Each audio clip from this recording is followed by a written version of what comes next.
When people ask me how to stay calm, how to avoid anger no matter what others say or do, I always begin with this truth: anger is fast.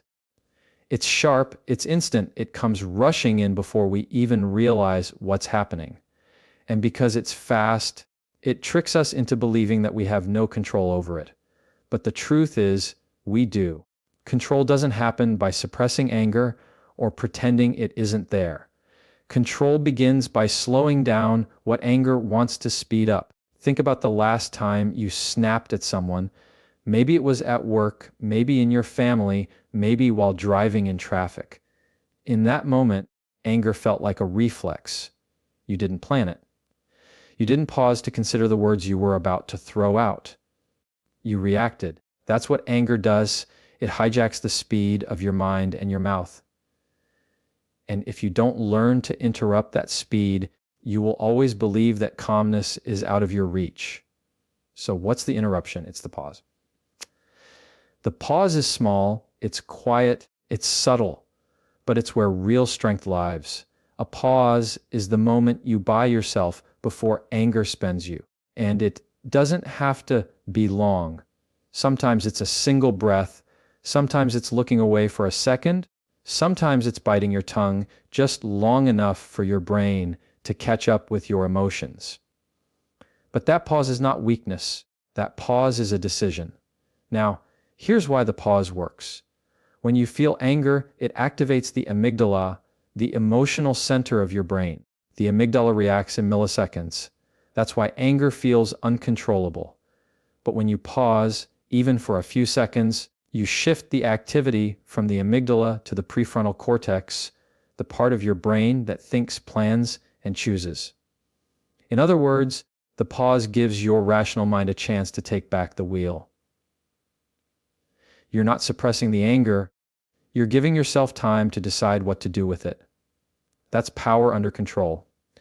And notice this, the pause doesn't mean you're ignoring the offense or letting people walk all over you. It means you are refusing to let someone else's behavior dictate your state of mind. Anger says, act now. Calmness says, wait, think, choose. That difference in timing is the difference between a fight that escalates and a conflict that dissolves. I want you to picture it like this: when you light a match, it only burns for a few seconds before it dies. If you blow on it immediately, it flares up, but if you wait, the flame disappears. Anger is the same. It feels huge in the moment, but it has a short life if you don't feed it. The pause is your way of refusing to blow on the flame. And when you stop feeding it, calmness naturally takes over. Now let's get practical, because it's one thing to talk about pausing, it's another thing to live it. How do you pause in real time, in the middle of a heated conversation, in the moment your buttons are being pushed? Start by listening to your body. Anger always shows up in the body first. Your heart rate increases, your face gets warm, your hands clench, your jaw tightens. These are signals. Most people ignore them and go straight into reaction mode. But if you train yourself to notice these signals, you can catch anger before it spills out. The tightening in your chest becomes a reminder, pause. The heat in your face becomes a signal, breathe. The tension in your hands becomes a cue, wait. Another way is to build phrases you use as anchors. When you feel the surge, repeat something like, not yet, or hold on, or I choose calm. It doesn't matter what the words are. What matters is that they create space between your feeling and your response. That space is everything. There's also something deeply philosophical about the pause. The ancient Stoics taught that we don't control what happens to us, but we do control how we interpret it. The pause is the moment we decide what meaning to attach to an event. If someone insults you, without a pause, you immediately accept their words as an attack, and anger follows. But with a pause, you can ask, is this about me or about them? Is this worth my peace? Do I want to let their words decide the kind of person I become? Suddenly, you're no longer a slave to your emotions. You're the one steering them. And I want to be clear, Pausing doesn't mean you never confront someone. It doesn't mean you let everything slide. It simply means that when you do respond, it comes from a place of strength instead of impulse. There's a big difference between reacting and responding. A reaction is automatic, emotional, often regrettable. A response is measured, intentional, and much more powerful. The pause is the bridge between the two. If you think about it, some of the biggest regrets in life come from what we said or did in anger. Words you can't take back, actions that damaged trust, relationships that fractured. But I've never heard anyone regret pausing. No one looks back and says, I wish I had shouted faster. I wish I had lost my temper sooner. What they regret is not waiting long enough to let wisdom catch up. The pause saves you from those regrets, even in leadership, in parenting, in relationships.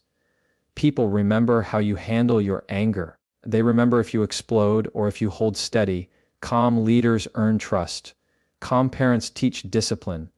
Calm partners build safety. And all of that begins not with extraordinary talent or intelligence, but with the ordinary act of pausing. So here's the challenge. The next time you feel anger rise, don't try to fight it head on. Don't try to deny it or bury it. Just pause. Breathe once before you speak. Count to 3 before you move. Let that small silence remind you that you are in charge, not your anger. Because calmness is not about never being provoked. It's about never letting provocation control you. And the pause is how you take that control back. So when you leave here today and life throws its insults, its frustrations, its provocations at you, remember this anger may be fast, but wisdom is patient. And if you can hold that pause, even for a moment, you'll find that calm isn't something you chase, it's something you choose. One of the biggest reasons we get angry at people is because we make the mistake of confusing who they are with what they do. We collapse their identity into their behavior. Someone snaps at us and suddenly, in our mind, they're rude, they're selfish, they're the enemy. Someone ignores us and we decide they don't value us, they don't respect us. We don't just see the action, we attach a meaning to it, and that meaning almost always fuels our anger. But here's the truth: behavior and identity are not the same thing. People act out of pain, stress, insecurity, fear, or habits they may not even be aware of. And when you learn to separate the two, you unlock one of the greatest shields against anger. You realize that the behavior might be harsh, but the person is still human. And that shift in perspective pulls you out of the cycle of reacting and into the space of understanding. Now, let's be clear. Understanding is not the same as excusing. This isn't about tolerating disrespect or pretending words don't sting. It's about choosing to look deeper than the surface so you don't get trapped in anger that only harms you. Because anger always personalizes. It says, they did this to me. But calmness distances. It says, they did this, but it may not be about me. That's a radical shift. Think of it this way. If a child throws a tantrum, we don't say, this child is evil. We say, they're tired, they're hungry, they don't know how to regulate their emotions yet. We separate the child from the behavior, and because of that, we respond with patience. But as adults, we forget to do this with each other. A colleague snaps at us in a meeting, and we don't think they're stressed, they're carrying pressure from home. We think they disrespected me. And then anger takes the wheel. But the same principle applies. Most people's behavior is a reflection of their inner world, not a deliberate attack on yours. When someone is short-tempered, it's usually because they're carrying more than they can handle. When someone is dismissive, it may be because they feel overlooked themselves. When someone is cruel, it often reveals more about their own wounds than about your worth. If you can train yourself to see that, you'll stop handing your peace over to every passing behavior. There's also a deeper psychological angle here. Human beings project. What we struggle with internally often leaks out in how we treat others. A person insecure about their own intelligence might constantly belittle yours. A person who feels invisible might constantly fight to dominate attention. A person who feels powerless might try to control everything around them. If you take their behavior as a mirror of your value, you get trapped in anger. But if you recognize it as a mirror of their struggle, you find empathy, and empathy diffuses anger faster than anything else. That doesn't mean you don't set boundaries. Boundaries are essential, but boundaries are most effective when they're set from calmness, not rage.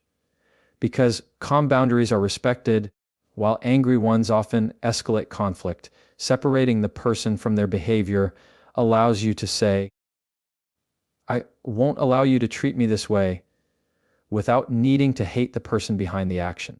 And that's a level of control anger will never give you.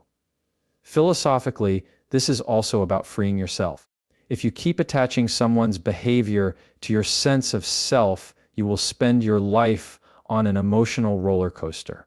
One compliment lifts you, one insult drops you. You become reactive to every opinion, every word, every gesture. But when you learn to separate, you step off the ride, you realize their behavior is about them. My response is about me. And in that moment, you reclaim your freedom. There's a story I often think about: two monks walking together when they encounter a rude stranger. One monk fumes about it for miles, repeating the insult, replaying the moment. Finally, the other monk says, "You're still carrying him, but I left him at the river." That's the trap of personalizing people's behavior. You carry them with you long after the moment has passed. But when you separate the person from their action, you set the burden down and think about the relationships in your own life. How many conflicts could be softened if you practiced this? How many times could you avoid escalation simply by asking, what pain might be behind this? Instead of assuming, they're against me. We spend so much energy trying to change people's behavior through our anger. But anger rarely changes anyone. What changes people is calm presence, consistent boundaries, and sometimes quiet empathy.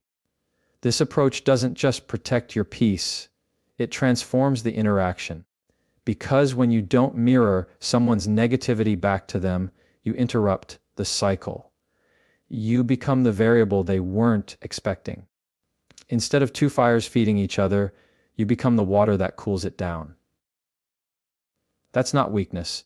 That's strength in its purest form. And here's the paradox: the more you separate people from their behavior, the more influence you actually gain. Why?